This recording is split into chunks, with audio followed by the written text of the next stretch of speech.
la première condition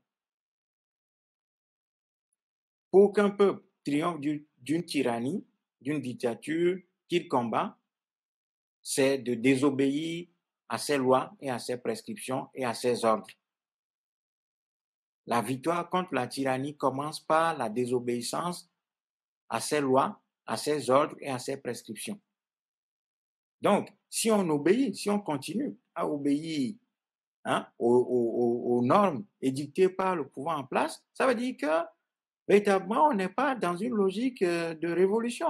Ça veut dire qu'on est dans une logique d'opposition classique, où on obéit aux lois de la majorité, alors que justement, ce qui nous dirige au Togo, c'est non seulement une minorité, mais aussi une minorité criminelle, mafieuse, illégitime, qui a besoin tout simplement d'être renversée.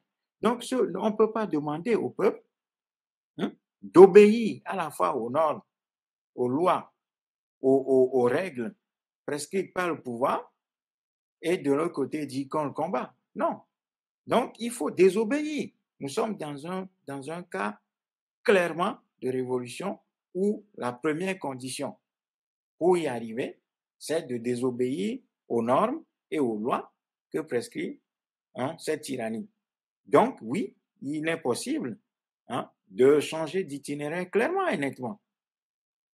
La condition, c'est que les partis de l'opposition institutionnelle, qui sont une partie de l'opposition togolaise, parce que je le précise encore une fois, l'opposition togolaise va au-delà des partis institutionnels, c'est l'ensemble du peuple togolais qui souffre, qui n'en peut plus de ce régime. Si l'ensemble de l'opposition, c'est-à-dire à savoir le peuple togolais, dit non aux itinéraires qui sont indiqués par le pouvoir en place, eh bien, ces itinéraires-là sautent tout simplement.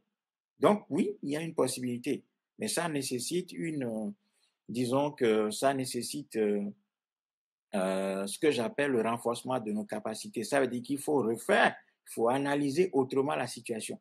Ça veut dire qu'il faut une autre analyse. Et cette analyse doit tout simplement délégitimer le pouvoir.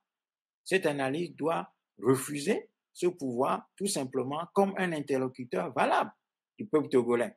Donc, c'est une logique révolutionnaire qu'on doit mener à ce moment-là. Et si on mène cette logique révolutionnaire, ça veut dire que nous n'allons plus respecter les itinéraires prescrits par le pouvoir en place, tout simplement. Voilà. Donc, oui, ma réponse est doublement oui, il est possible de changer d'itinéraire.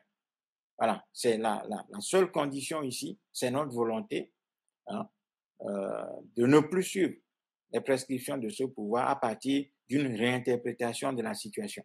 Notre peuple n'a pas besoin de l'autorisation du régime en place pour pouvoir le changer ou le renverser.